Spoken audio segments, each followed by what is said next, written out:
decision-making. Pitino feels that he's going to get better. Good one there, beating the defense, and you can get inside the guards of Indiana.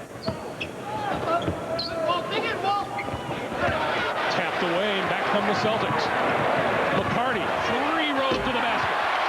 That's exactly what Larry Bird does not want. His team turning the ball over. He feels that the keys to the Pacers' success today is forcing the poor shooting Celtics into tough shots and then limiting the turnovers. Smits with another turnaround off the baseline. He has 4, and we're tied at 6.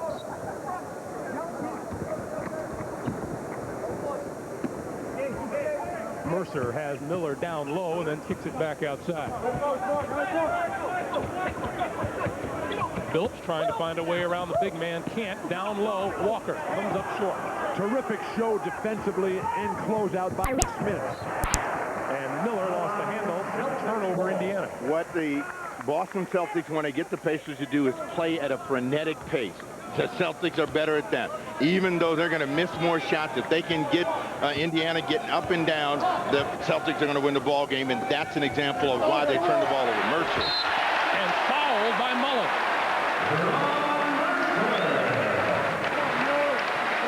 Terrific pass that time by Antoine Walker, who is just an incredibly complete player. You see that zip pass. Dale Davis can't even get his hands up, and Mercer continues to impress as he moves beautifully without the ball. Boston Celtics have been prone to the personal foul and therefore are constantly outshot at the free throw line. They've been outshot over their last 4 games, 147 tries to just 65. They have to foul, Rick. They don't have the defensive stopper inside yet. They're looking for free agent help. They're looking for trade help. Walker across the lane, down low. Oh, what a beautiful pass. 2 straight beautiful passes from Antoine Walker. The completeness of Walker showing again, and Bird's going to have to make an adjustment on how they defend and handle him because he's gotten everybody else involved early. Celtics by 5, coming up on 7:40 to play, and the call goes against Chauncey Billups. Steve, you talked about the Pacers matching up. I think the Dale Davis matchup and Antoine Walker, he doesn't have the mobility in the open court to stay with Antoine Walker, who can shoot threes, run the break. That's why he's one of the top players in the NBA and a sure-to-be all-star. Mark Jackson working in the post and draws the foul. That's 2 straight on Chauncey Billups. Well, this is a very aggressive defense, and they're trying to overplay. Billups trying to talk to the official right now, but Pitino's got a lot of guys. Billups will come out of the ball game. Barrows will come in. He will use them all if he has to, but they want to try to keep the pressure on the passer and in the direction the ball is going. Local favorite Dana Barrows, in his 9th year out of Boston College, comes on to replace Billups. 7.5 to play first quarter. Celtics with a 5-point lead. Nice pass to Dale Davis from Mark Jackson.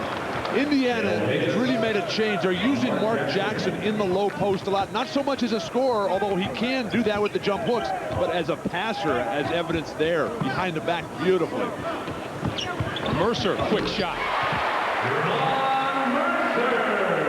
Reggie Miller, Greg, has to make Mercer put the ball on the floor going to his left. Mercer is a catch-and-shoot guy, works so hard to get open off the screens.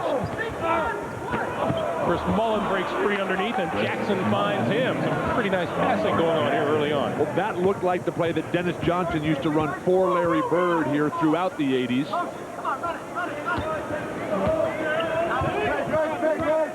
Walker going to go to work on Davis. Normally, they need Walker to score a lot of points early, but they've gotten themselves off to a much better balanced start, and their problem again has been giving up high percentages to the opposition. Chris Mullen has added so much to this Pacer offense. Smith, strong move across the lane. Rick Smits now with 6 points, and it's a 13-12 Boston lead. Smits is playing better, Greg, than at any other time in his career. Dominant in the low post, running the floor, blocking shots for the first time. Finally healthy, Rick Smits. Walker, turnaround, doesn't fall, tap no good, rebound to Smits, and here comes Indiana.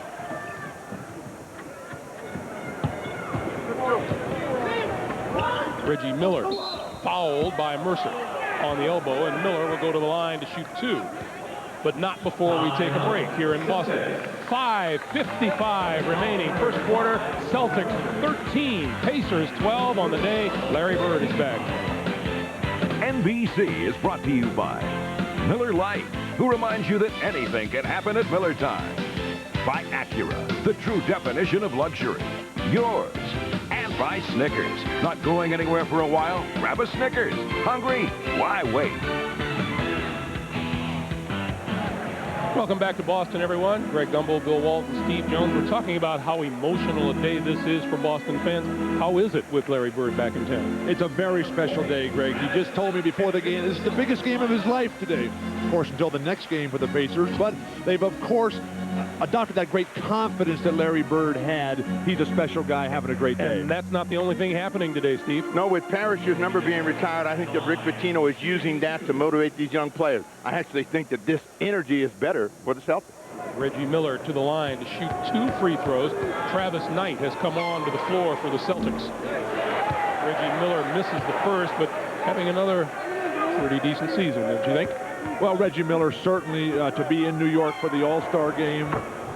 This whole team, whenever you talk to the Pacers, the first word out of their mouth about the difference with Larry Bird is the confidence that he gives them. And that's what great coaches do. They build people up. Also, he gives them freedom to play and make an occasional mistake. What a pass by Walker. Got it right back in his face and put it up and scored. 15-13, Boston with a You will 2-point see lead. the ball in Walker's hands most of the time and him generating the plays, but what he does probably better than anyone will give him credit for is rebound the basketball.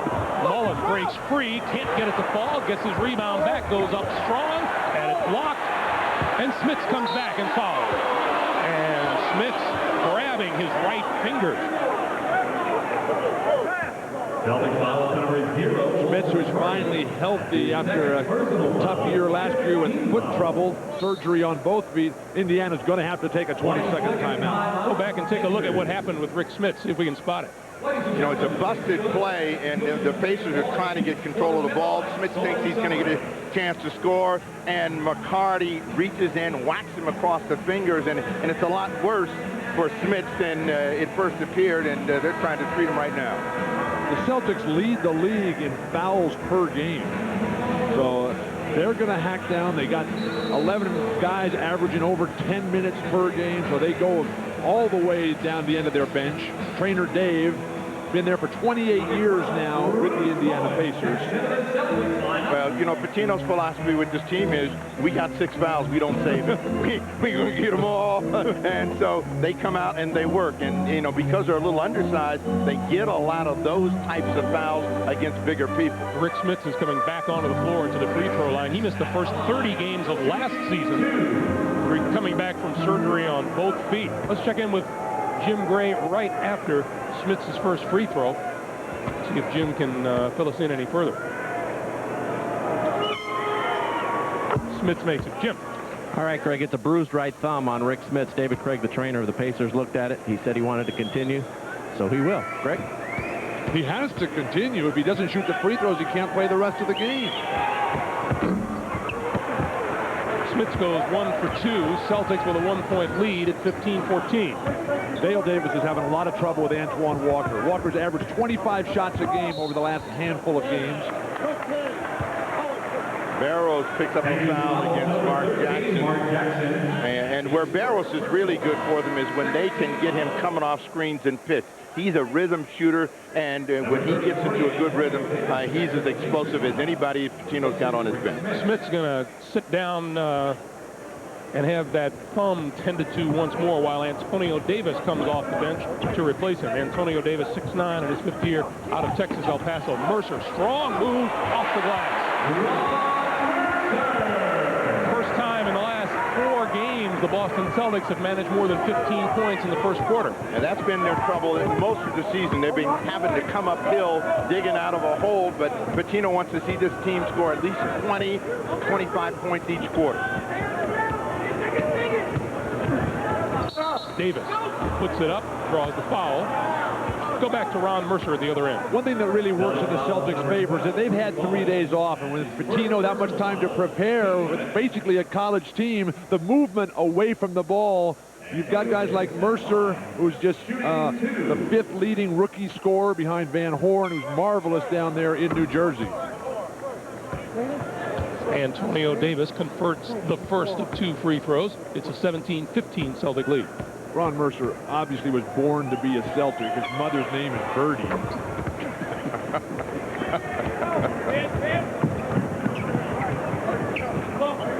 Coming up on 4.5 to play, first quarter. Barrows down low. Walker kicks it back outside. Down the lane, Bruce Bowen missed it. Rebound off to the Pacers. Celtics haven't gotten much out of the middle from either Drew DeClercq or Travis Knight, now playing the center position. But they're not supposed to get much out of the middle. Neither one of those guys have been known for prime-time scoring. But they should be able to at least make a follow-up dunk. Shot clock is down to 5. Mullen left open for 2. That you can't do. Mullen is still one of the great shooters in the league. You get him started, he's going to make you pay. That's 4 here in the first quarter. Pacers by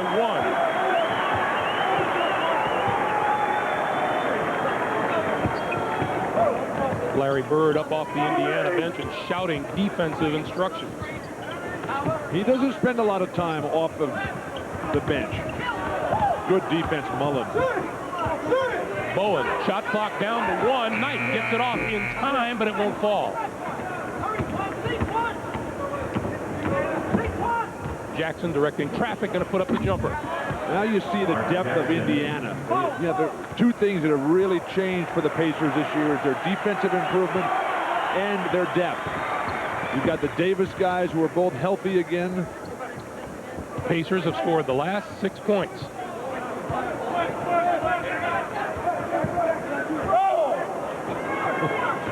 Fighting the shot clock again. Mercer pulls the trigger, and they're right now not sure where they want to go at the offensive end, and that's cost them the lead.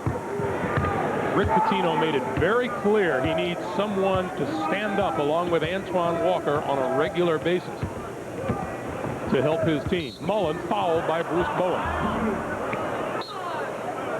So Bowen's foul is his second. 2:38 to play, first quarter. We'll be back. Back in Boston, the Pacers lead by 3. We want to tell you about the NBA online at MSNBCSports.com. Find out what the players are saying about Larry Bird and his successful start as Pacers coach. You too can chime in with your opinion on Bird and the Pacers postseason chances. And take a photo tour of Larry's career from college to coaching. It's all at MSNBCSports.com. Word from the Indiana bench per Jim Gray is that it's actually Rick Smith's palm just below his thumb, which is bruised, but Jim says he will return. Greg, you mentioned Indiana's postseason chances. Right now they have the best record in the Eastern Conference. Larry Bird in line to be the all-star coach. Probably planning on playing Michael Jordan 48 minutes in that game, wear him out a little bit. I think Indiana has the best chance of anybody of unseating Chicago in the East. Come on. You're discounting Atlanta, Miami, all of those teams. I'm not discounting. I'm just saying that Indiana is the second best. An illegal defense against the Indiana Pacers. 2:20 to go in the game. The guy that hasn't been shooting the ball has been Antoine Walker. He's got to pick it up, and they're trying to run some plays for him right now. Mullen out, Jalen Rose in. Jalen Rose had himself a mammoth game in Indiana's victory over Sacramento Friday night. 23 points off the bench to lead all scorers. And he's a perfect example of what coaching will do for a player's career, Jalen Rose. D. Brown into the game. Now, with this group out there, it really becomes important that Walker starts scoring the ball and making things happen. Falls down. Gave it up. Here comes Rose along with Reggie Miller. Keeps it down the lane for 2. Jalen is one of those versatile guys. Comes in about 6'8", 6'9", can handle the ball, do everything, and play a lot of different positions and score on people in the paint. Barrow shakes his man and floats down the lane. Won't fall. Tapped up and in by Travis Knight. This is where Boston is really good. When they can score, and they're not a good offensive team, but they get this deny pressing defense, and Pitino told us that he really believes that this Indiana team can be pressed. Greg Minor also on the floor for the Celtics. Mark Jackson for 3.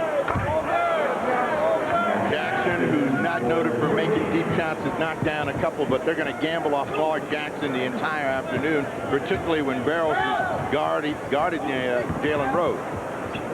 Off the baseline. D. Brown can't get it to fall, and here come the Pacers again. Lee Jackson leading the way. Rose almost had it taken away from behind. Reggie Miller for three. Dale Davis is such a force. Terrific physical presence for Larry Bird. But offensive rebounding for the Boston Celtics. Dana Barrows will come right down the lane and throw up the teardrop, and then following him right behind the play is Travis Knight, who can just tip it right through the outstretched arms of Dale Davis. I've been reading that Bill Walton handbook on following the guy who has the ball. Steve Brown wide open. Nice little feed from Dana Barrows. And the reason for it, ran his man into the screen. Easy hoop turnover, Boston. Barrows up and in. Two quick baskets by the Celtics, and the score is now 27-23 with a half minute to play here in the first. Brown going after the ball again, and a kick ball. It's going to belong to Indiana. Rick Pitino forcing his team to believe that this Indiana Pacer team is suspect in their ball handling. The denying pressure there. It's amazing, Greg, how few guys can really inbound the ball in the NBA. Run the baseline to get it in. 25 seconds to play, first quarter. Travis Best with the ball out front. Reggie Miller trying to shake free. Nice bounce pass. It just didn't get to Derek McKee. Boston is bringing the ball down to... Indiana's bringing the ball down to Boston's level. Keep it up above your shoulders, and there's no chance they can get to it. Kicks it over. Minor. And now back to Barrows for three at the buzzer. Got it!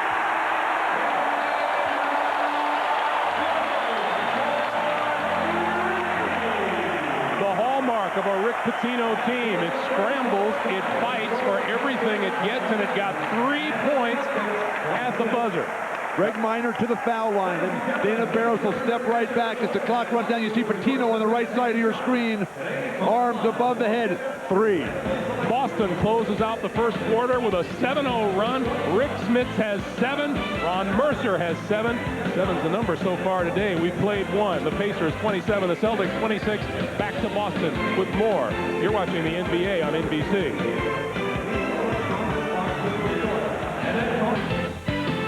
You're watching the NBA on NBC.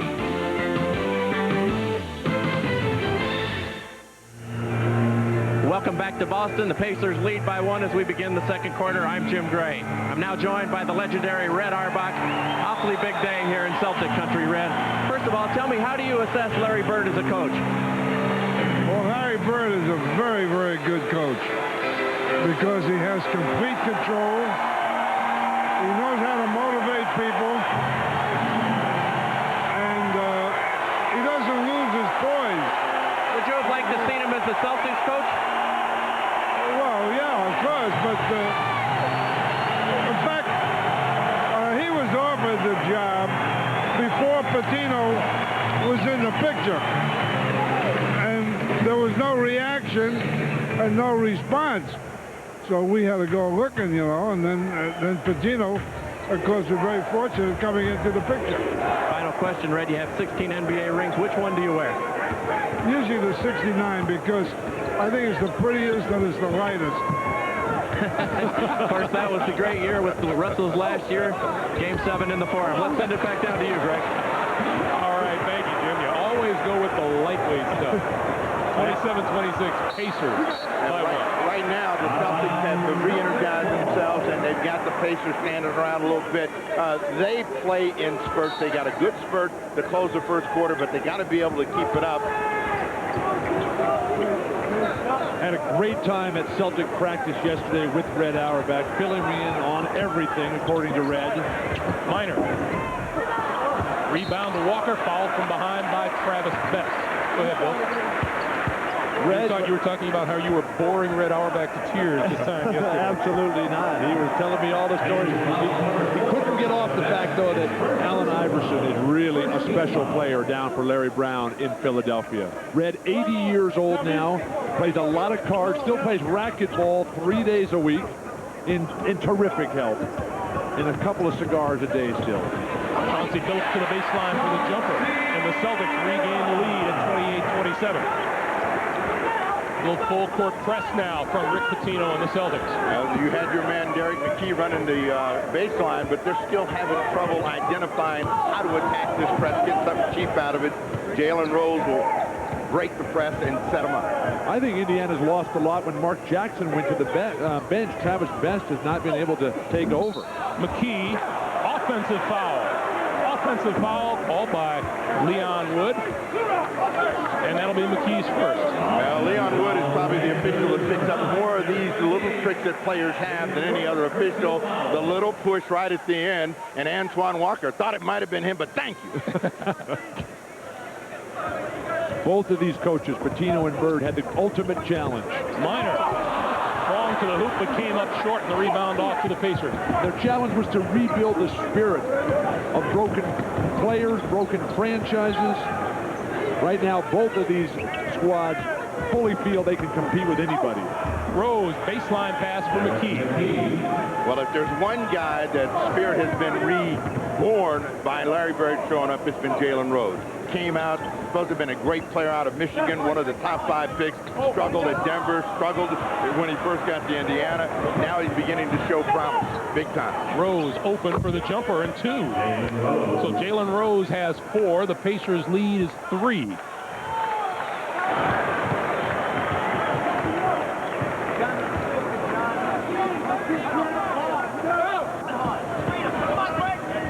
Antoine Walker very quiet offensively. Well, this has been a controlled first quarter for Walker. Normally he's had about 10 shots by now. Phillips rings the bell again, so he's trying to make sure everybody else gets involved before he goes off. We mentioned earlier about how Rick Pitino is looking for someone to support his main guy, Walker.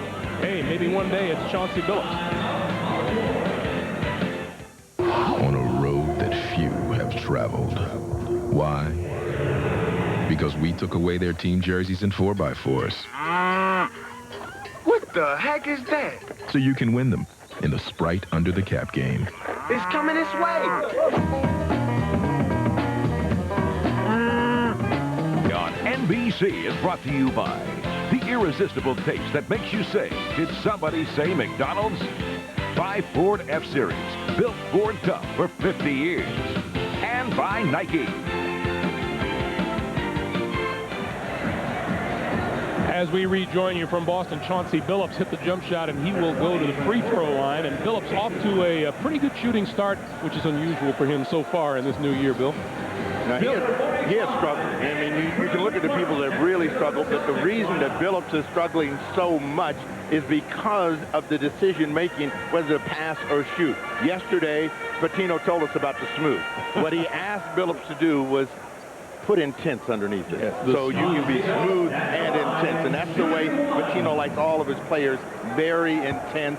And when they can get teams to play intense and at that frantic pace, they win ball games. But what a hard transition for Billups. Comes in as a scoring guard out of Colorado. Oh, over the top. This play is usually wide open against the Celtics. Hoiberg's shot is blocked, and back come the Celtics. Haven't they heard of reversal? Oh, what a beautiful pass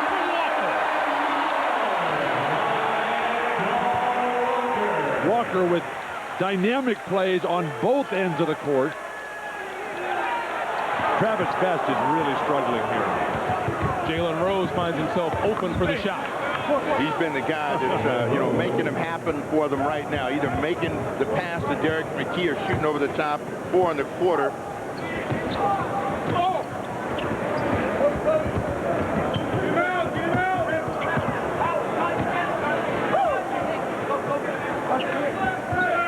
Shot clock against the Celtics. Steal Best.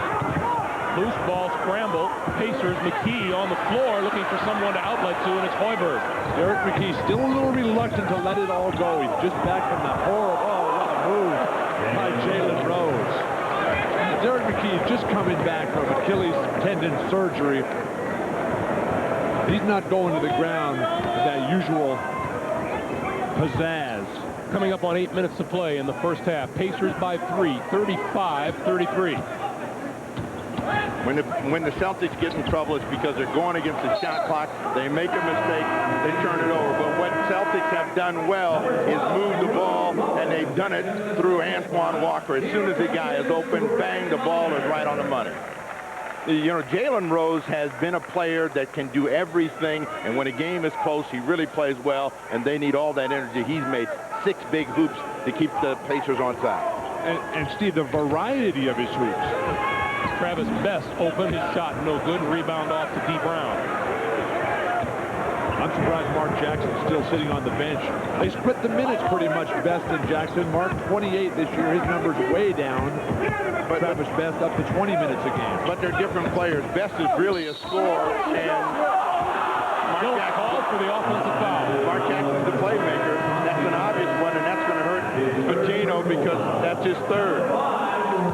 This is number 3 on Billups, and this is a strong move down the lane, but just a little too strong. When you talk to the Celtics about Billups, you see him use that off-arm to clear out Travis Best, who had a good defensive position. They talk about Billups' strength in his lower legs, that ability to get inside.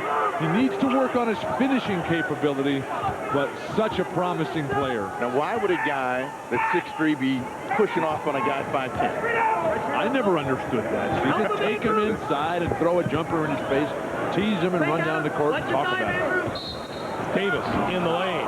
Antonio Davis fouled by Antoine Walker, who immediately pleads his case. Well, he had both. That always works. He had both arms in the back of Dale Davis. I think what Antoine Walker has got to learn is when to lean and why. Antonio Davis has got to show you that he's going to score the ball low before you start worrying about keeping him out of the low box.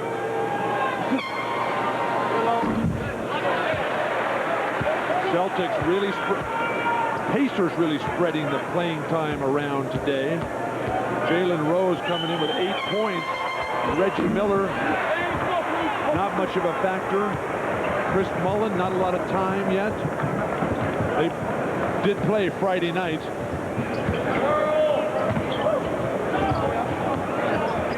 Walker with the shot clock at 11, looking to back in, and he was fouled from behind by Derek McKee. McKee has always had the reputation of being a great defender. Walker's a power player, and he initiated the contact, and that's what McKee is complaining about right now. Fresh 24 for the Celtics. Celtics haven't played since a Thursday night victory here at home against Vancouver. Yeah, where they gave up 41 points to Big Country. Big Country Reeves. Big guys have killed the Celtics all year long. That'll be a foul on Hoiberg. And we'll continue after this. 6:55 to play. First half. You don't need binoculars to see what... Larry Bird's Indiana Pacers have the lead on the Celtics 35-33. Like everyone else, we wanted to know Larry's feelings about returning to Boston. Well, it's going to be good to see my old friends and a lot of the same people that watched me play back in the early 80s and in the 90s. A lot of friends out there that I miss. I haven't been around for a while, but it's going to be completely different going in the Fleet Center than it would be the Boston Garden, because the Boston Garden's where I played, and that's where home was to me for 13 years. And going to the Fleet Center will be completely different, but at least I'll see some of the same faces I've seen for a lot of years. 3-time MVP in the NBA, 12-time All-Star, 9 straight years All-NBA first team, 3 World Championships. He was all right. He was the best player I ever played with. Larry Bird's so intense. He talks about all the same faces here. It is all the same people. The ushers, the security people, the fans, just terrific environment here at a new building. Floor's a little better. Same floor. Floor is a magic floor. There's the press turning it over. Bird does not want turnovers from this Pacer team. 7th turnover by the Pacers. Walker. Bad decisions by the Pacers have hurt them, and there's a tough play that goes against Barrows and the Celtics. Get him in, Dana! Help him, D! You hear Rick Pitino barking instructions from the Celtic bench. coming up on 6 minutes to play. First half, tie game at 35. Celtics doing a great job of fronting the low post, denying easy entry pass. Shot clock is down to 4. Jalen Rose looking for somewhere to shoot. They won't get it off in time. That's a very good defensive stand, and give Pitino all the credit, yelling and screaming the whole time to keep him active, and they finally force a mistake against the shot clock and get it back. Give Pitino all the credit? All the credit, because because he told him where to go.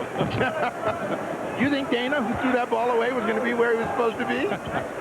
Indiana does not have a good offensive unit on the team or on the floor right now. Mercer draws the foul on the turnaround from Hoiberg, and Mercer will go to the line to shoot 2. That's the second personal of the day on Fred Hoiberg. What they've done better today than they've done in previous games is take advantage of some matchup advantages. Mercer against Hoiberg, an easy one for them to pick out, and they're going down in the box real quickly to him. He has delivered the points for them early in the ball game. He had 7 in the first quarter, a chance to get to 11 if he makes both these free throws. I want to remind you, coming up again, Robert Parrish's number to be retired here in Boston at halftime. And a great Celtic party it was last night in downtown Boston. All the guys there. Red spoke. Kevin McHale spoke. He's here in attendance. Cedric Maxwell, he's here in attendance. Travis Best drawing the foul as he made his move down the lane. Stops the clock at 5:27 to play. And the Celtics with a 2-point lead. The guys that have got to score the ball out there for Indiana right now, Travis Best, Jalen Rose, and possibly Hoiberg from 3. Rose gets fouled by Bowman. We were talking amongst ourselves as to whether or not all of the excitement surrounding Larry Bird would have an effect on this young Boston Celtic team. And I think it did early on. It just remains to be seen now if all of that young enthusiasm can counterbalance the great depth that the Indiana Pacers have. Rick Pitino does not want the Celtics to run away from that impression of the greatness of the Celtic past. He brought them all down to the party last night. He says he will have them out there to watch the ceremonies at halftime as well. But he's using that to his advantage. This is where they were, this is where we're going, and we want to hurry up and get there. But Rose has been a force off the bench for Larry Bird, particularly here in the quarter, 8 in the quarter. Rose with 10 for the game, ties it at 37 as we come up on 5:15 to play in the first half. And Bird finally brings Smits back, get some offensive firepower down low. Walker. Too hard, with follow by DeClerc. No defensive rotation for the Pacers. When Smits went for the block, Hoiberg's got to cut off DeClerc. Jackson, the lob. Rick Smits with the flat-footed layup. We're tied again at 39. It helps in this game to be 7-4, Greg. And Rick Pitino wants a 20-second timeout to talk to his charges. It stops the clock with 4:49 to play here in the first half and a tie game at 39. Let's go back to Antoine Walker, who, make no mistake about it, is now and will continue to be a star in this league, Steve. You know, Antoine Walker is grown, and the comparison is to Magic Johnson because he's about the same size. He passes the ball so well. He can score it. He's very unselfish. He's a tremendous talent that's only growing. And those are big shoes to fill, but he looks like he's got the talent to at least get close to Magic Johnson. Well, Antoine Walker grew up the oldest of 6 children in Chicago. Went for 2 years there to Kentucky and then bang right to the NBA. Would have been a senior there. Runs a free basketball camp for kids. Pays for it out of his own money in the Chicago area in the off season.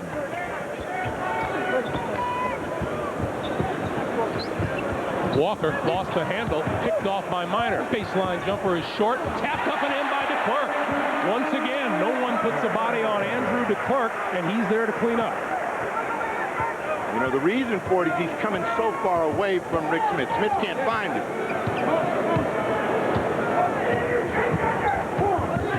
They finally come back with Mark Jackson to run the single-double pick.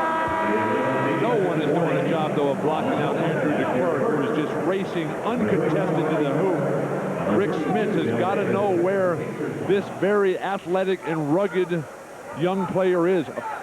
I think DeClercq is a great pickup for Rick Pitino. Not as a starter, but as an eventual role player off the bench. I may be wrong, Bill, but I think this game is easier to play when no one's defending you.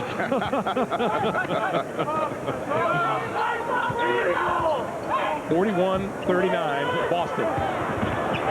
And DeClercq makes the steal, and the foul is on Smith.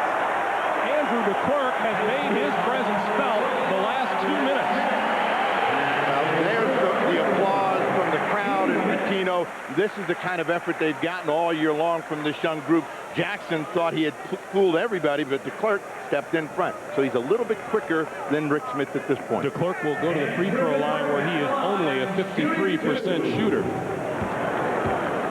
Rick Pitino knew all about Andrew DeClercq from their SEC days. Of course, DeClercq from Florida. And DeClercq's Seminoles, they had success against Pitino down in Florida, but they never, he was telling me, ever came close to winning up at Kentucky.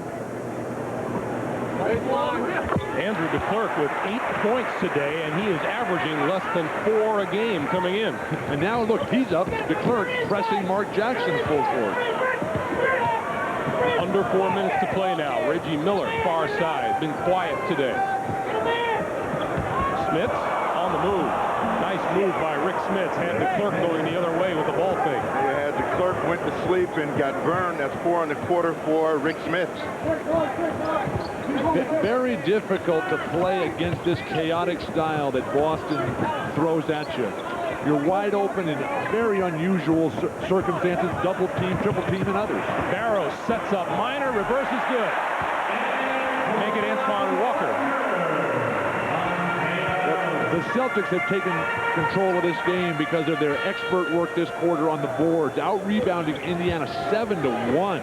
4-point lead for the Celtics. Shot by Reggie Miller, no good. Rebound to Clark. Mercer, marvelous defense on Reggie Miller. What a shot no good. Followed by DeClercq. 10 for DeClercq. 6-point lead for the Celtics. Jackson with the feed. Shot is no good. Rebounded to Boston. Jalen Rose looking for a call. It didn't come. This is usually where the Celtics will make a mistake. They'll get caught up in their own enthusiasm and excitement, but right now they have control of the game and the momentum. Larry Bird wants timeout. Take a look at the reverse by Anton Walker here. That will eventually fall. And then Andrew DeClercq, the 6'10", third-year man out of Florida, making a name for himself on the offensive board. Nobody happier than the Boston coach. 47-41 Celtics. In New York, coming up on the Prudential Halftime Report, Larry Bird isn't the only Celtic legend returning to Boston today. The Chief, Robert Parrish, who played on 3 Celtic championship teams along with Bird, will be honored today. His jersey will be retired and hoisted to the rafters. We'll have it all for you at halftime. Right now, the Celtics lead the Pacers by 6 as we send you back to Greg Gumbel, Steve Jones, Bill Walton, and Jim Gray. Anna Storm, thank you. 2:41 to play here in the first half. And at the free throw line for the Celtics is Ron Mercer. It's the first of 2. In this game, Greg, the Celtics have dominated the offensive board. Second chance points, the Celtics have 12. The Pacers have 1. Of those 12, Andrew DeClercq has 6. The Pacers not doing a good job of defensive rebounding.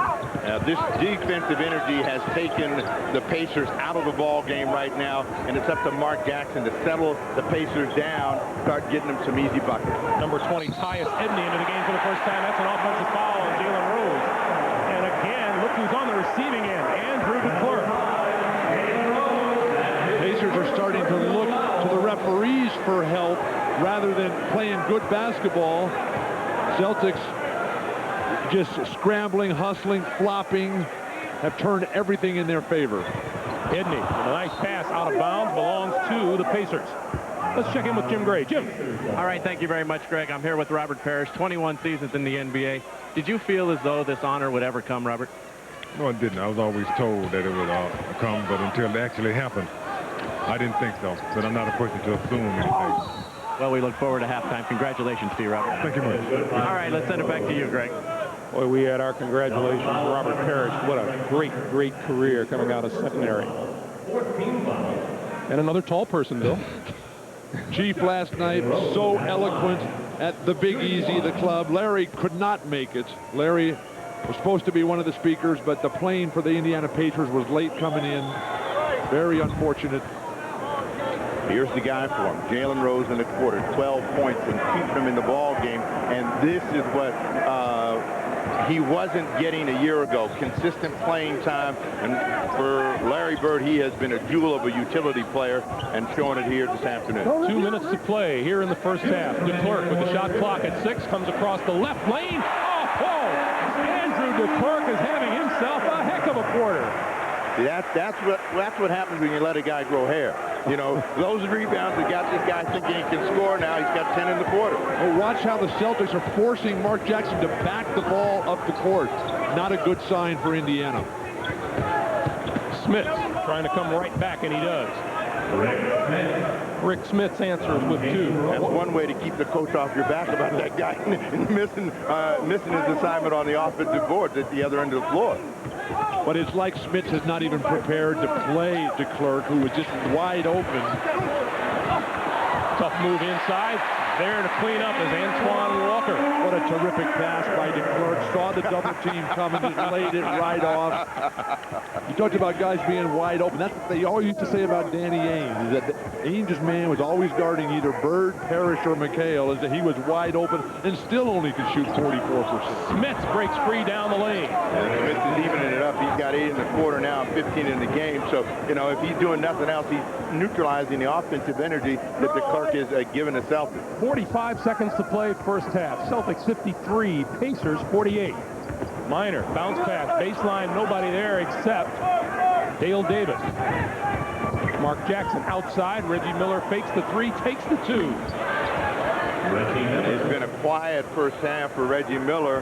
That's the first 2 points in the second quarter for him. And just 5 points on the afternoon for Reggie Miller, who comes in averaging just under 20 points a game. Edney down the lane, outside, Walker baseline short.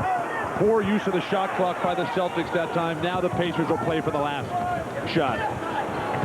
No shot clock, 10 seconds remaining in the first half.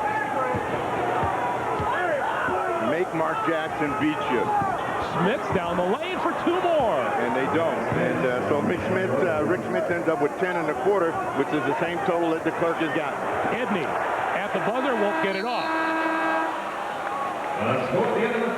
So we've played a first half, and a closing rush by the Indiana Pacers makes it close.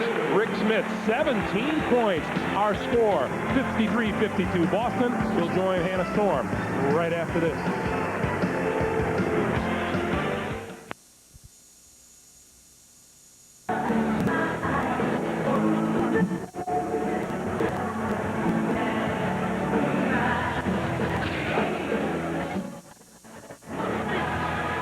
Only one of 2 from three-point land, so they're 52 points. Leading the way for the Pacers after a slow start. The 7-foot center has done well indeed. Look how close he is going to like to the bucket has converted. Meanwhile, for the Boston Celtics, who have lead at halftime by 1 at 53-52, they all have been slow from three-point land. Just 3 attempts they converted through the third-year center out of Florida has had him came in averaging under 4 points a game.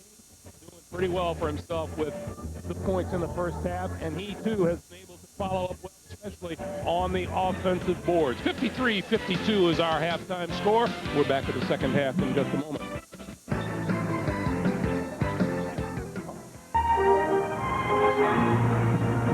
As we get set to start the second half, there have been a lot of surprises in the first half. Andrew DeClerc has been a surprise, first of all, for the Boston Celtics, and you'd have to say Reggie Miller with just 5 points on the board, a very unpleasant surprise for Larry Bird. Well, that too, and the fact that they haven't got a lot of production, but the thing that's most scary is the percentage that the Indiana Pacers are shooting. They're shooting 66%. They're down 1, so Larry Bird's got to feel good. Miller's going to have a big second half. But the Indiana Pacers, they did not rebound the ball. They did not get anything but 2 rebounds in that second quarter alone. Neither team took a 3-point shot. The pace was definitely in the Boston Celtics' favor. And unless Reggie Miller and Chris Mullen step up and get going offensively, it's going to be a long afternoon for the Indiana Pacers. You guys detect a cheer or 2 during the halftime ceremony around here? That was fun to watch, wasn't it? You were limited to just 2? I'm just for starters. We only have 2 eyes. That's right.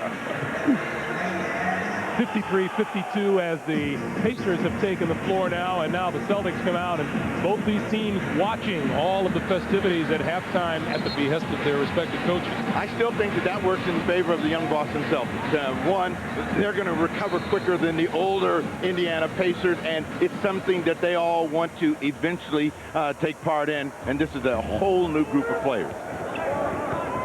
Mark Jackson, Reggie Miller, Rick Smith, Dale Davis, and Chris Mullen to start the second half. Smith's shot is off the mark, and Walter McCarty skies for the rebound. Smith has got that right thumb heavily taped. Dave Craig working on that during the halftime ceremonies.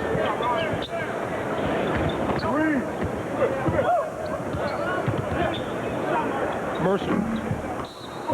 And that'll be from behind Andrew DeClerc.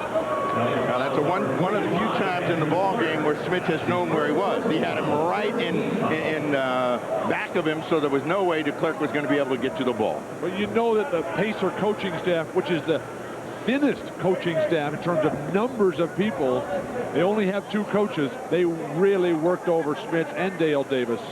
Most coaches have 7 or 8 assistants. Larry has 2. Dick Harder on the left and Rick Carlisle, an ex-Celtic, on the right.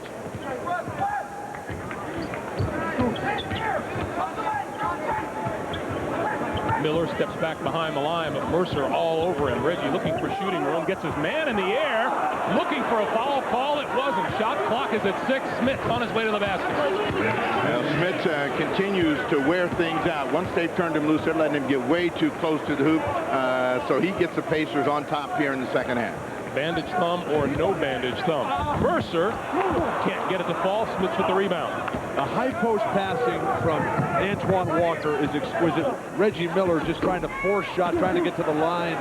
That's not going to happen today. Reggie takes 13 shots a game this year, down from years past. That's only his 5th today. No good. Follow is there by Chauncey Billups. Billups hustled out of that play. Ron Mercer had been open for about a week. He was begging for the ball, and when he finally got it, he had no shooting rhythm, and so he gave Billups a couple of cracks at it. Billups, the first of the Celtics' 2 first-round picks in the '97 draft. He was the number 3 player taken overall. Mercer was number 6.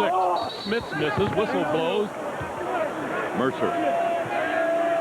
And it is Ron Mercer with the foot.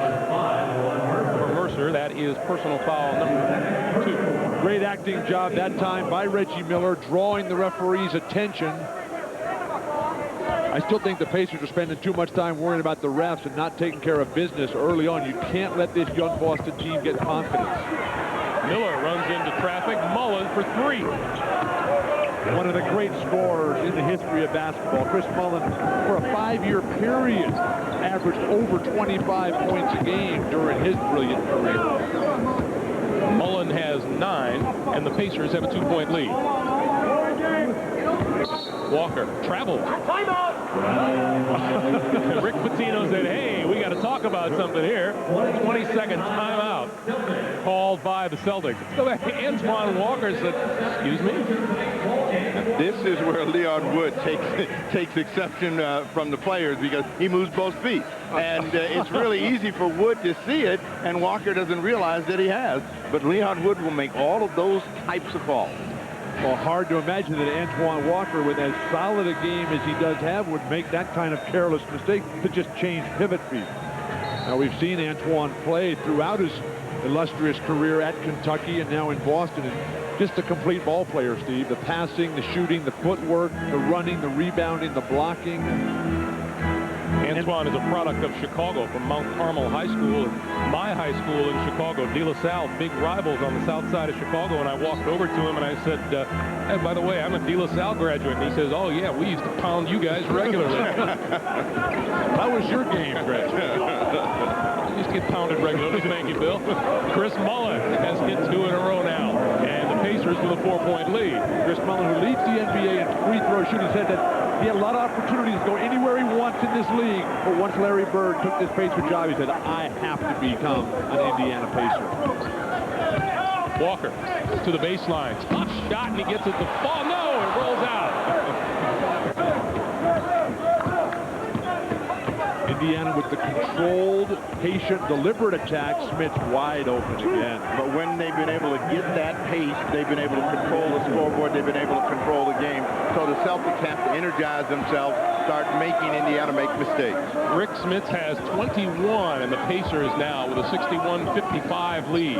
Poise and experience right now for Indiana. Billups three-pointer off the mark, out of bounds to Indiana. Mark Jackson, who broke John Stockton's control of the assist mark last year, his assist down this year to just 8 a game. Larry Bird ecstatic about the good ball movement. Larry rarely gets up off that bench. Pacers have scored the last 7 points. Boston has missed 6 of its last 7 shots from the floor. Mullen open. And McCarty comes off the rebound. Ron Mercer open and hit. If Indiana can force Ron Mercer to put that ball on the floor, his shooting percentage drops dramatically. He just catches it and lets it fly. Watch out. Breaks that 7-point run by the Pacers. Mullen almost loses it. And Jackson will start the offense up top.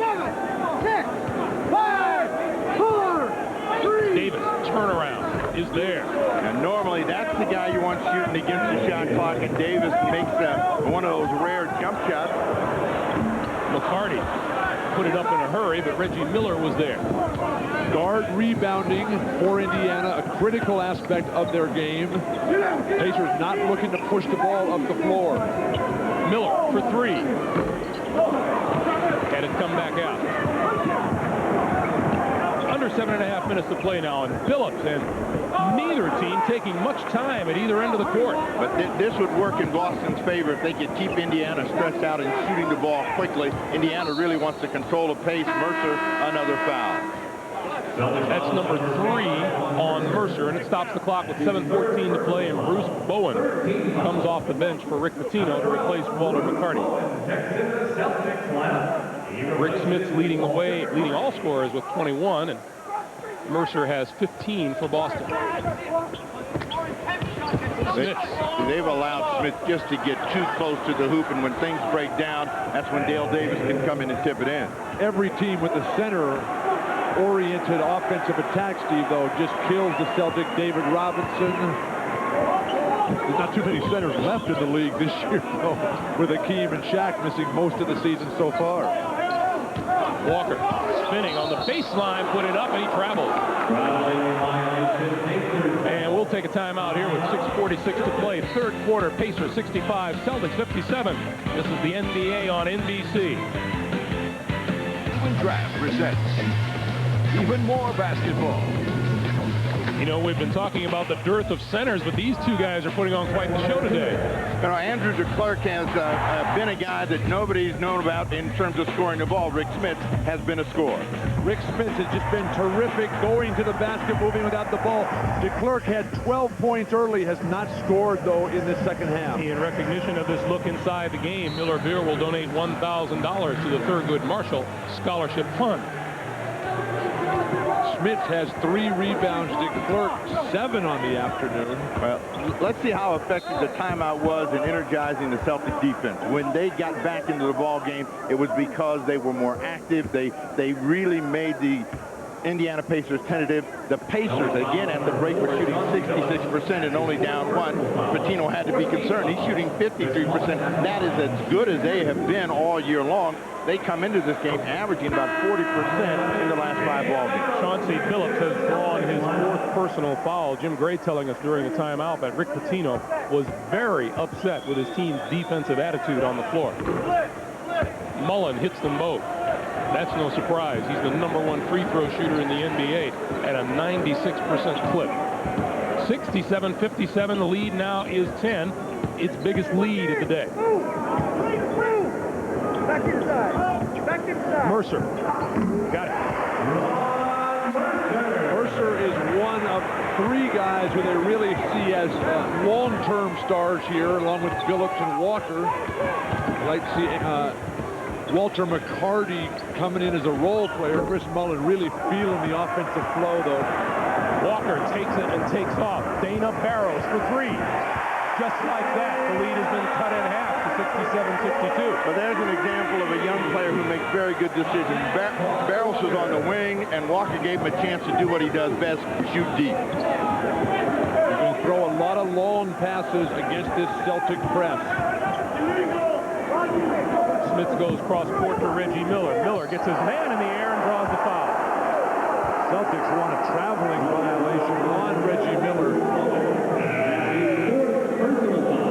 The Celtics have stayed home defensively on Miller. Bruce Bowen, an expert role-playing contributor for Rick Pitino. How many times did he foul him there, Bill? 2 or 3. He only got hit with one, and it's his fourth of the day. And Bruce will go to the bench. Great free throw shooting team, this Indiana squad, between Mullen and Reggie Miller. They're going to win a lot of games late. The question is, can they get to the foul line, those guys who don't create their own shots? And Smits is an outstanding free throw shooter for a big man as well. Coming over.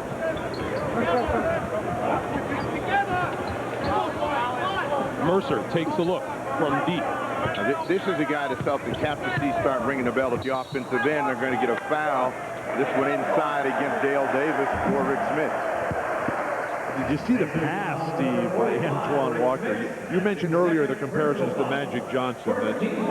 That's so very close and accurate, I think. The way he sees the court. Hey, we've seen a couple of Magic-style passes today from Antoine Walker. I mean, it's unfair, but, you know, because there's only one Magic Johnson, but this kid really does have some special juice, and he's demonstrated it this afternoon.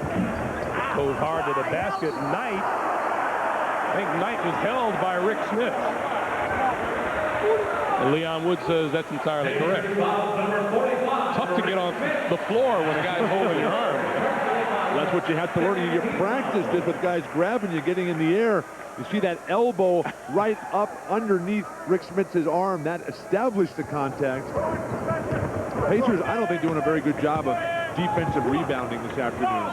Minor can't convert the little pop. 69-62 Pacers, 4:50 to play third quarter. Cross screen for Smits.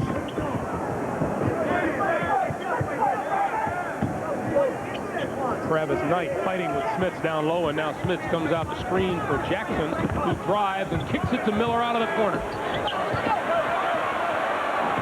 Walker for Barrows. Back to Walker for three.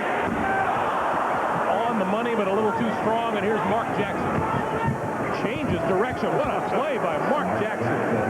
Mark Jackson, really one of the great finishers with the teardrop. Not a high-jumping guy, not a guy with great athleticism, but in terms of timing and deception, creativity. Barrows for Travis Knight, who's open and goes off the glass. That's Travis Knight's shot. He's not an inside player. Normally, when he can pick and roll and fade, he's going to get a good look, knocks that one down. More full court pressure now from Pitino's Celtics. The Celtics work with computer-generated video programs on how teams like Indiana break presses. Reggie Miller, three-pointer. That's called soft touch. Oh, look. That's called. 5 1/4 for Miller, though. And 10 on the day. Mercer open. Can't get it to fall. Minor with the loose ball and a new 24 for Boston. Again, Mercer wide open. They don't see him. Almost turn it over. That's Reggie Miller, who got the oh-so-nice bounce off the rim. I mean, this goes straight up and straight down. And Reggie says, yeah, and then a little bit of a thank you, maybe? When you're a great shooter, like all UCLA players, you stick your head in there, the follow-through comes, good things are going to happen time and time again. And Miller guilty of the foul on D. Brown. Pacers foul number 31, Reggie Miller. That's his first first personal, third team against the Indiana Pacers. And the Celtics, in order to get back in the game, they need to get some free throws as well. So they got to be able to start getting the ball to the basket, generating some sort of inside game. 10-point lead for Indiana. Barrows kicks it back outside. Mercer. Again, Barrows comes away with a rebound. No defensive rebounding. They take Dale Davis out, and Derek McKee and Smith just can't get it. On the baseline, traveling. It's a third traveling violation this afternoon against Antoine Walker. 2:43 to play. Third quarter, 10-point Pacer lead. We're coming back. BC is brought to you by Miller Lite, who reminds you that anything can happen at Miller time. By the full line of vehicles from Mitsubishi, built for living. And by IBM, solutions for a small planet. We're in the midst of yet another standing ovation here for Larry Bird. Just reeled off a few of his highlights, just a few of them. And now the chant goes up as we resume play with 2:40 to play here in the third quarter, and the Pacers leading at 74-64. Just a love fest for the Celtics today and the great tradition. Reggie Miller. Rebound tonight. Reggie's not having a particularly good day, but the numbers are coming down, and the big concern here now for Indiana is not about statistics, not about individual accomplishments, but about winning. And that has certainly become the case as they have the best record in the Eastern Conference by 1 game over Chicago. Shot clock at 5, and Boston's percentage is coming down dramatically. Mercer's been the big hitter for him in the quarter. He's got 6 in the quarter. And 19 on the day. Mark Jackson down the lane, dishes for Smith. But that's what's been killing them, the high percentage that they're giving up to the opposition. Indiana is still smoking the nets. Smith's leading the way. See, whenever you turn on the television, that's all you see in terms of Indiana Pacer highlights. Rick Smith throwing down dunks and delayed breaks. Really become a beautiful passing team, the Pacers. Travis Knight makes it an 8-point game. Batted around, back outside, whistle blows, and the loose ball foul is going to go against the Boston Celtics. Tough break for Travis Knight. Looked like he'd made a pretty good block against Mark Jackson, but his momentum carried him right into him, knocked him down. Now John Thomas into the game for the Celtics, replacing Antoine Walker. Mark Jackson with 11 assists this afternoon. Mark Jackson at the line, shooting 2. Walker gets a rare breather. He's averaging just under 40 minutes a game, and maybe this little break is going to settle him down because he has been their leading scorer and has really been missing in action in scoring this afternoon. Coming up next here on NBC, Game 2 of our doubleheader. Charles Barkley and the Rockets hit the Windy City to meet Michael Jordan. Scottie Pippen and the Bulls as their quest for a 6th NBA title continues. Houston and Chicago up next here on NBC. When you talk to all the Pacers about the changes from last year, they talk about the intensity, the level of pride coming up, the sense of responsibility of coming to play each and every game. Talk about the different practices as well, Gray, where practices are longer yet more efficient. Dana Barrows just gave that one away, and Mark Jackson had it blocked from behind by Travis Knight. Jackson was looking to draw the foul and instead was blocked. Mercer to the baseline. Out of bounds. Well, Mark Jackson doesn't have the speed anymore. An 18th pick in the draft many, many years ago. Became Rookie of the Year. What's the... How much of a lead do you need? He doesn't have the speed anymore. D. Brown connects, and the Pacers lead is down to 6 at 76-70. We're in the final 45 seconds of the quarter.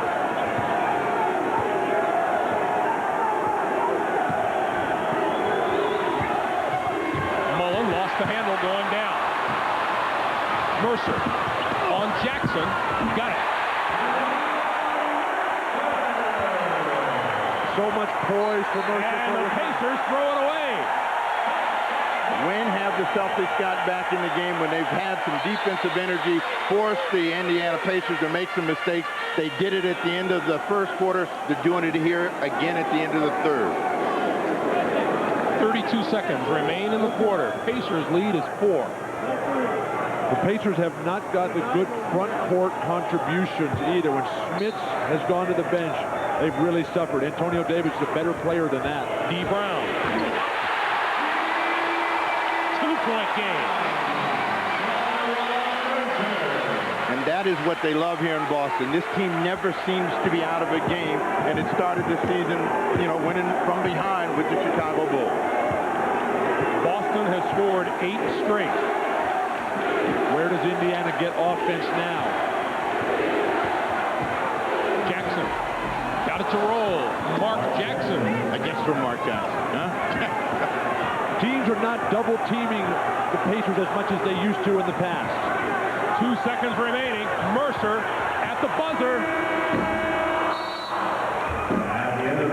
The difference is 4 as we've played 3, and that man Rick Smith leading the way for the Indiana Pacers. He has 23 points after 3. It's the Pacers 78, the Celtics 74. We'll come back to Boston for the fourth quarter after these words from your local station.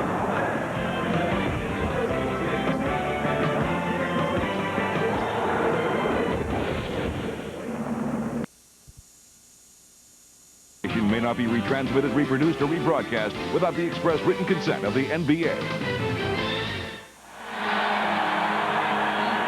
There's a rookie having himself a big afternoon. Ron Mercer, 21 points, 3 assists, 8 of 15 from the floor, and one of the rising talents in the NBA. Well, he was the high school player of the year out of Nashville a couple of years ago. Pitino's key to the future, and so Pitino decided to come here and bring him with him. Cross court, Barros, top of the key for 3, front rim. Barros almost took it away from Travis Best. Critical part here for Indiana. They've gone deep to their bench. This unit did not play well in the second quarter for Larry Bird. Well, with the exception of Jalen Rose. But what is going to either win or lose the game for the Celtics is whether they can create a faster tempo. Knight blocks the shot. D. Brown. Mercer. And a loose ball foul is going to go against the Celtics. We'll go in the other direction. That's John Thomas, the 6'9" rookie out of Minnesota. That's his first of the day. John's been playing very well for the Celtics, playing center at about 6'7", 6'8", came over in that big New York Knicks trade early on. Celtics getting McCarty as well. Wide open, top of the key. Shot doesn't fall for Derek McKee. Steve, Derek McKee's got a long road back. He hasn't played in a while, and he's always been a reluctant offensive player, but he's a tremendous talent. Eventually, he's going to get back, and Bird is thinking more playoffs than right now. Celtics really having trouble scoring right now. Cold shooting on both teams here at the top of the fourth quarter. Nice pass. Oh, Reggie Miller converts on the nice feed. And Miller, after a slow start, now has 12. And it's a 6-point lead for Indiana. Derek McKee is an outstanding passer, very creative, much like Antoine Walker. And the foul is on Travis Best. Let's check in with Jim Gray. Jim. All right, Greg, at the beginning of the quarter, Rick Pitino told his guys he wants better ball movement and he wants to run and pick up the pace offensively. Defensively, he's going to continue to press. Now, as for Larry Bird, he said, guys, we've got to continue to concentrate. We can have no lapses. And as for Rick Smith, his right palm and thumb is bothering him quite a bit. He has 23 points. It has swelled up immensely, enormously, really. But he did tell me he's going to return. Greg? All right, Jim, thank you. That hand would have to be swollen to where he couldn't catch it. The kind of shooting day he's having. Trying to get the ball to Walker, and so the Celtics will be working against the shot clock. Phillips with the feed for Walker. He can't get it to fall, but he will go to the line. It will take time with 9:53 to play. Pacers lead it by 6. You're watching the NBA on NBC. Michael in the BC is brought to you by Brewery Fresh Budweiser, who reminds you fresh beer tastes better. By Genuine Chevrolet, the cars more Americans trust. And by Reebok, makers of DMX Air that moves as fast as Iverson can. Little party time here in the Fleet Center in Boston as Antoine Walker goes to the free throw line. They'd be in much more of a partying mood if this score would change around. Right now it's still a 6-point Indiana lead, and Antoine Walker with just 6 points today, Steve. Yeah, he is their leading scorer and has been struggling today. They missed their first free throw when he missed that one, so they've been to the line a total of 10 times and are 9 of 10, and they come out with pressure. 5-second violation. The press works again for the Celtics. Another Indiana Pacer turnover. The real strength of Larry Bird as a player was his work ethic and his intelligence. It's 13 turnovers on the day for the Pacers. 5-point lead for the Pacers. McCarty almost losing it to Jalen Rose. Billups for three. Both teams pride themselves on great physical conditioning to see which team can outlast the other. Indiana continued to struggle, though, getting the ball inbounds after Celtic makes. The Pacers don't want it quick. This is a team that averages 74 shots a game. So they would rather play a controlled tempo, and the Celtics want it frantic. Travis Best off the nice setup from Jalen Rose. Best's first basket of the day. 82-78 Indy.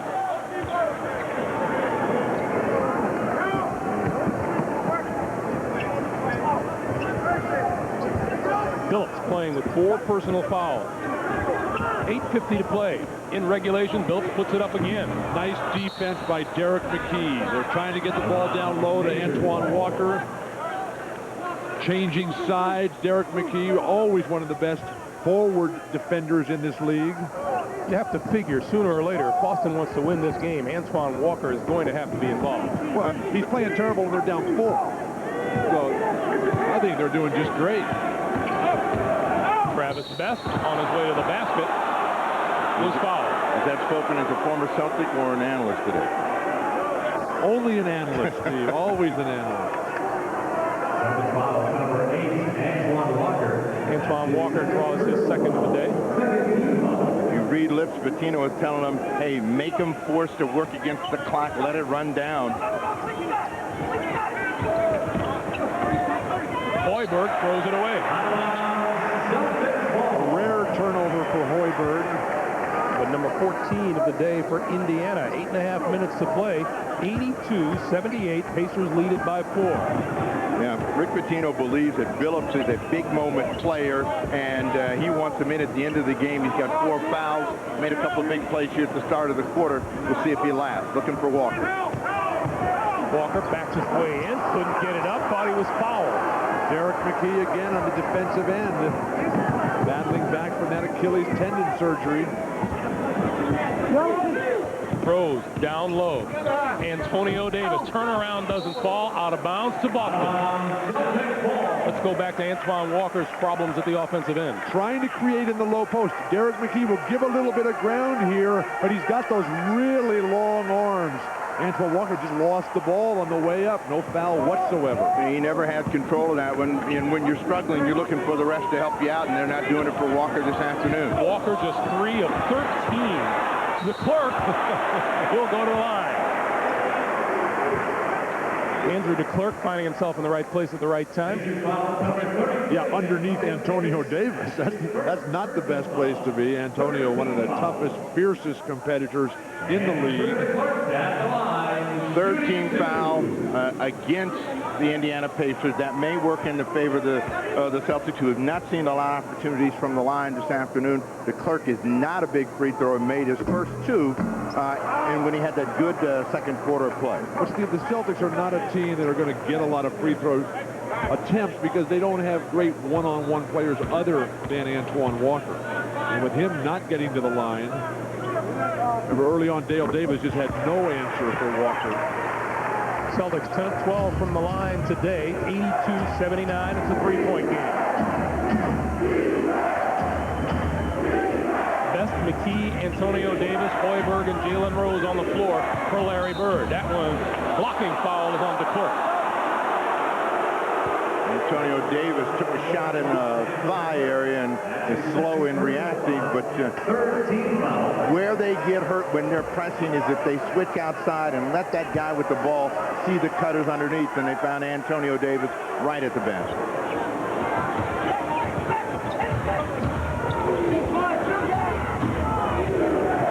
Davis across the lane, slips it up too hard, loose ball off to D. Brown.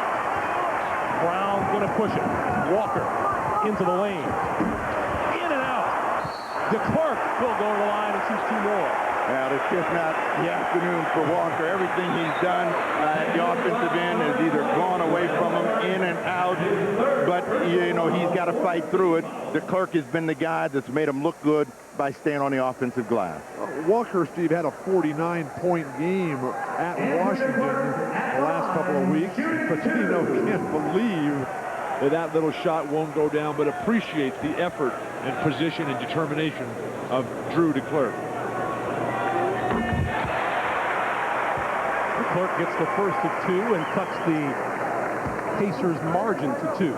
Celtics haven't been able to master the offensive scheme. It's going to take a while for Rick Pitino. These guys come in from real disciplined programs where you have to pass the ball all the time. Pitino wants these guys to shoot threes and be incredibly aggressive on the offensive end. A lot of these guys not used to it. Jalen Rose off the glass for 2. Terrific move by Jalen Rose, and what a soft touch. He has 15 off the bench. Playing time as this Indiana team gets better and better under Larry Bird is going to be very critical. Almost turned it over. DeClerc gets it back. Shot clock is at 8. Phillips on the move. Had to pull it back.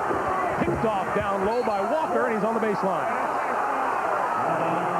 Walker just can't catch a break. You just see the intensity in him, and nothing's happening at the scoring end. 3-point lead for Indiana. What the heck is going on? The Miller Lite cheerleader search is over. That's what's going on.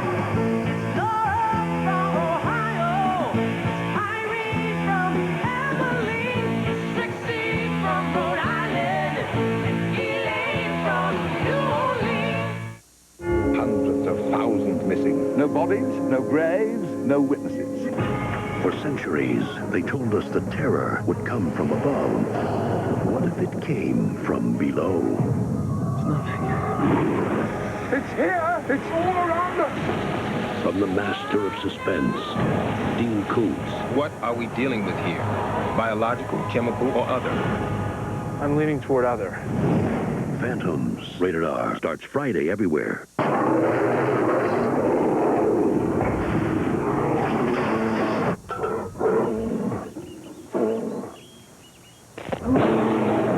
Meet Caitlin Keats, nature lover. She also loves the new interior of the Chevy S10. There's a lot to be said for the great indoors. Chevy S10, like a rock. Out of the blue, Upjohn invites me to help him test the new Rogaine. Okay. I hated this spot. I said yes. This new Rogaine Extra Strength for Men is more concentrated. It gets more to the root to grow more hair. 2 months in, it's working. My wife's saying something's happening. But maybe I'm just lucky. What about the other guys? Listen to this. 45% more hair than with original Rogaine. 45% more hair with the new Rogaine. It's the, ultimate spot remover.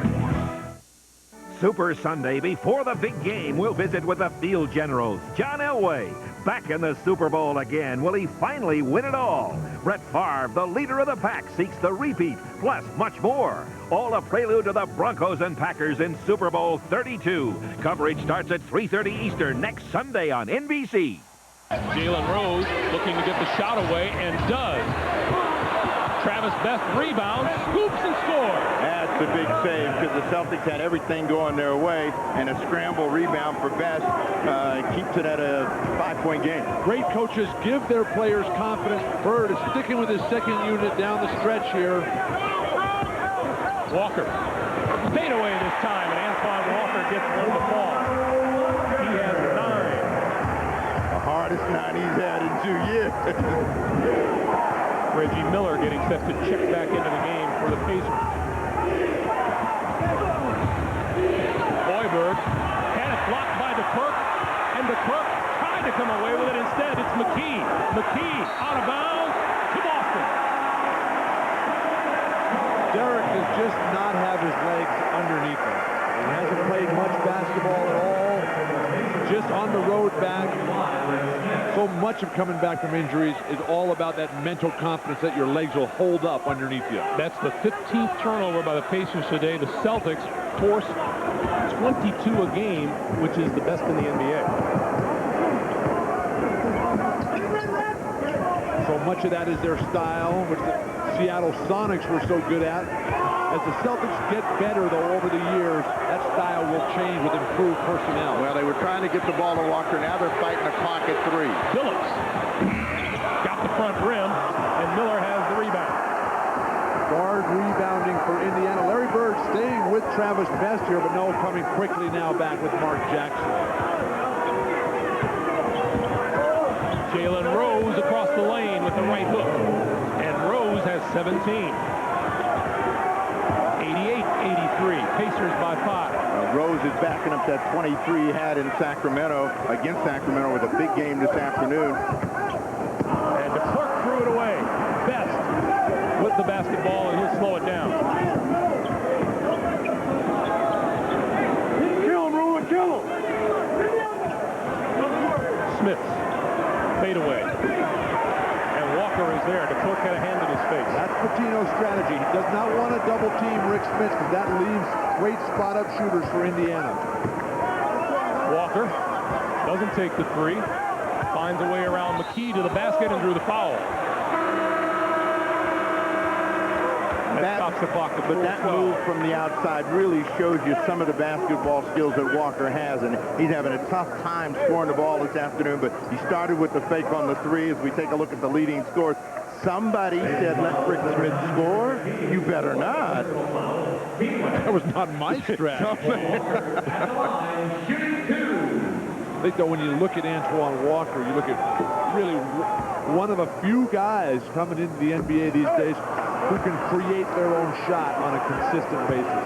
The ability to come off the dribble, recognize what the defense is going to give you, and then get something good each and every time. That's Antoine Walker. That's also a disappearing skill.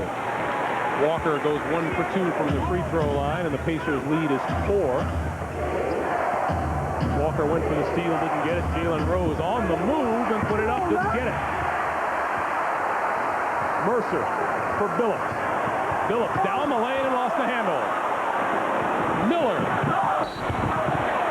And DeKirk fouled him hard, and Reggie started to retaliate a bit before they were separated. DeKirk wants to push Leon Wood out of the way. Now, he won't be doing that. Well, the quick push ahead, and Reggie Miller has an advantage. He's going to come into him, and DeKirk is trying to get to a block. Reggie doesn't like the fact that he's coming down on top of him, but Miller will go to the line. But Reggie was thinking foul the entire way. See, he just drove himself right into DeKirk. He made sure that Reggie didn't get a three-point play. These are the first Indiana free throws of the quarter. They come with 3:57 to play in regulation. Miller misses the first. And gets the second. 89-84. Indiana with a 5-point lead on Boston. Miller has 13.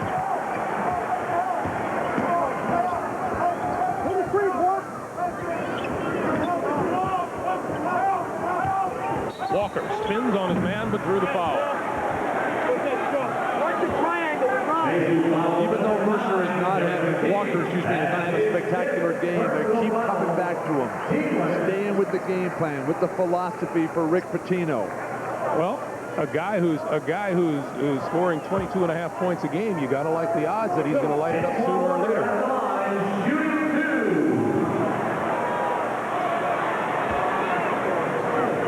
Walker hits the first. We want to remind you, our friends at TNT will be carrying NBA action your way Tuesday night at 8 Eastern time. Seattle against Dallas. I know you guys will be watching that closely because you will join Tom Hammond next Saturday in Seattle. Well, Seattle recovering. I'll miss you guys. We'll miss you, Greg. And have a good time in San Diego at the Super Bowl. 3-point game. 89-86. And foul from behind. Mercer is guilty. Celtic fans thought they had another turnover. That hurts them. That's a team foul number 5, so it's walked the other end of the floor. But Mercer really never had a chance to get this ball. He's going to come right through the body of Rick Smith, and that's what they have to really understand. There's sometimes you can't make a steal, and that's one of them. Theoretically, against the press, you want your big guy like Smith to park himself at the foul line and then come right up to the ball. The pass was thrown a little bit low. Indiana has to come to the ball against this Celtic press. Smith's 1 of 2 from the line so far this afternoon. 24 points. In his 10th season out of Marist, Rick Smith's a first-round draft pick of the Pacers, the number 2 player chosen overall back in 1988. Got them both. 91-86. Good to see Smith back in top form after foot surgery on both feet last year. And he has taken that bandage off of his right hand. Walker looking for his shot. Backs his way into the lane, puts it up and scores. One thing we know, when you're dribbling the ball, you won't get called for traveling. So he has decided, I'm going to put the ball on the floor, break my man down, get close enough, and then try to make a move. Smith will come over, but he's there too late. Walker gets it off the glass. How many dribbles? And Walker has not been passing the ball a lot lately. He's trying to get his own shot. Jackson and Smith should come earlier. 15 for Antoine Walker. 9 in the quarter for Walker. 2-point game. A lot of good ball handlers for Indiana right now, negating the Celtics' press attempts. Shot clock is down to 8, and Reggie Miller faces up on the rookie, Ron Mercer. Miller on his way to the basket, moves the foul. Now Mercer does everything well until he opens up and lets Miller into the lane. Miller is too good an offensive player to not be able to take advantage of this. Now watch, he keeps him in front of him, and then he lets him have that first step. No chance. When he started moving his hands, Mercer, that killed him. That just alerts the referees to a guy who's panicking. That's number 5 on Mercer. And Reggie Miller now 5 of 7 from the line. He hits them both. You know how bad Larry Bird wants this game. He won the first time at Phoenix against Danny Ainge. Miller hits the game winner. He won the first time at Minnesota against Kevin McHale. He wants this one big time, coming back the first time at Boston. Under 3 minutes to play. Chauncey Billups goes the other side to score. Billups has 14. Whether it's the first time or the last time, Bird wants them all. He wants the ball. I know that. Coming up on 2.5 to play in regulation. Miller this time guarded by D. Brown. Sees the double team. Jackson to Smith on the baseline. In and out, tapped up, no, up again. Going to get a loose ball foul against Rick Smith. 3 times over the top of DeClerc, and that is a shooter. Larry Bird expresses his displeasure. He'll have a whole timeout to be displeased. 93-91, Pacers. Like all Americans. And a storm in New York. A look at Michael Jordan preparing to play at the United Center. Jordan's Bulls began the day a half a game back of the Indiana Pacers in the Central Division. Today, Michael will be up against his good friend Charles Barkley and the Houston Rockets. That's right after the Pacers and Celtics, Houston and Chicago. Right now, let's go back to Greg Gumbel at the Fleet Center. All right, Hannah, just a few moments ago as that play developed, Larry Bird off the bench, and when he saw it go against his team, it reminds me of what Rick Pitino told us yesterday. The fans will come out, they will cheer Larry Bird to the rafters, but then they'll be rooting for the Celtics to win the game. They will always love Larry, they'll always love the Chief, but now Larry's part of the enemy, right? That's part of the Celtic mystique. You're either on the Celtics or you are the enemy. Big free throw for the Clerk. He gets the first one, 1-point game. And this is the guy you want on the free throw line because you figure he's only going to give you one of two. Andrew DeClerc has just tied his career high. He has 17 points. We're tied at 93 with 2:15 to play. Smith, when he gets opportunities like the previous one, he's got to finish strong with a slam dunk, not the double clutch jump hook from 8 feet. Good defensive pressure by Walker. They slap the ball around. They're going to get a foul against Chauncey Billups at the end of the play. Patino teaching, preaching, pleading for poise and patience here. The hacking, slashing Celtics, whose opponents shoot a ton of free throws because they do come in and grab down low each and every time. Well, that wasn't Billups. It was Antoine Walker, and he had done such a good job up until that point. Rose misses the first. Rose was 3 of 3 until that one. 2:04 on the clock. And Jalen Rose is a lot like Dennis Johnson in that he plays a very loose game until the game is on the line or you need a big play, and he usually comes up with one. He gets the second free throw. Pacers by 1, 94-93, and 2 minutes to play. Pacers have missed a big free throw down the stretch. Rose that time, Reggie Miller 2 possessions prior. Celtics have not led since the first minute of the second half. Shot clock and Walker working against it at 5. Over McKee, off the glass. Loose ball picked off by Smith. Larry Bird has given up a lot on the defensive backboard by going with this small lineup, but he's trying to match up with what Patino is throwing at him. Small with 7-4 in the middle. Miller for 3. Oh, what a shot by Reggie Miller. And Patino wants time.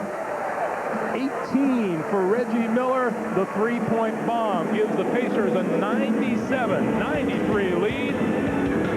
Judge for yourself. They're pretty much on the money. A minute 23 to play in regulation. 4. Clock running up towards a minute 15 to play. There you see the timeout situation. Antoine Walker down the lane, puts it high off the glass. Didn't have a chance to go in. Smits with the rebound. Well, he was thinking foul all the way. Once he got his shoulders and head by, he thought he was going to get the call, and they don't give it to him. This is a big defensive stand for them. They give Miller a layup. Mark Jackson with yet another feed, and Rick Pitino needs another timeout. 13 assists from Mark Jackson. Reggie Miller was there to convert. It's now the Pacers by 6, and we're under a minute to play, and we'll be back. 93.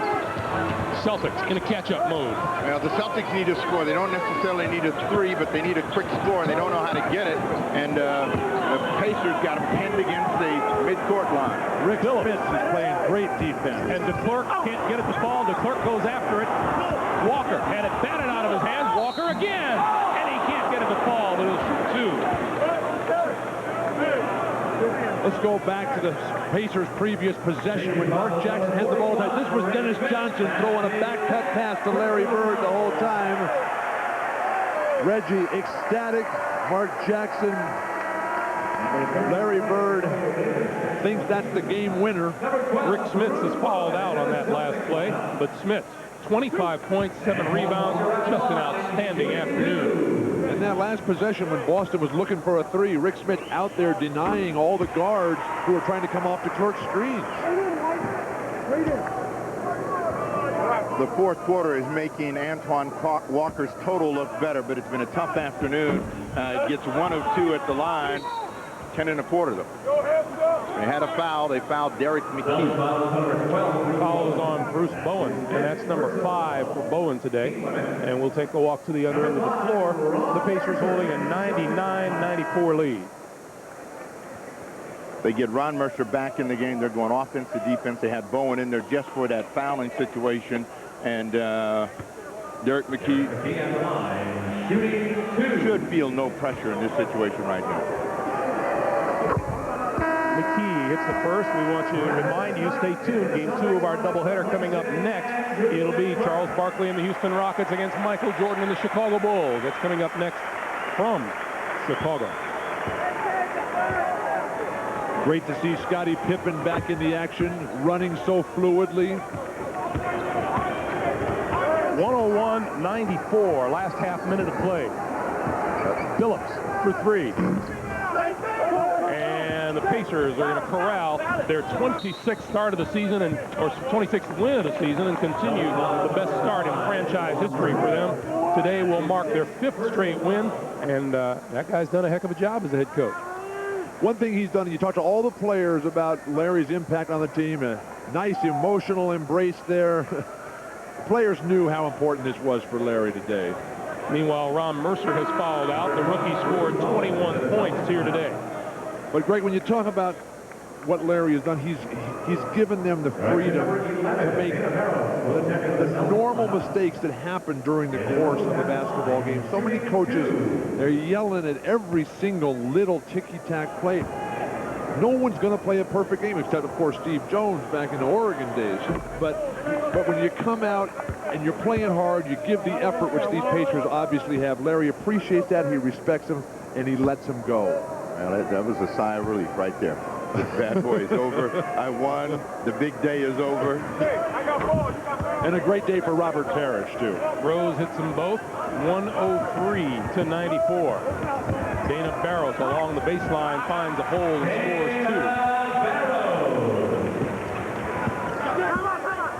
2. And Jalen Rose and the Pacers call time with 15 seconds to play.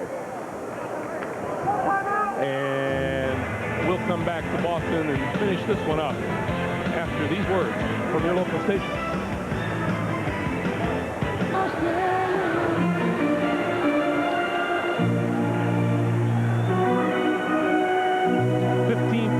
On the scoreboard clock as the Pacers inbound.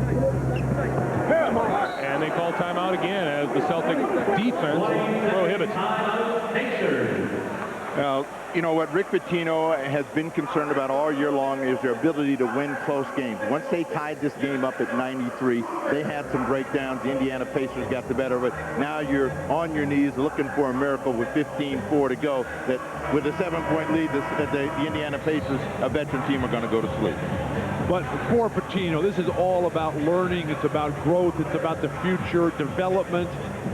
He has done an incredible job for a team that won 15 games last year, worst in franchise history.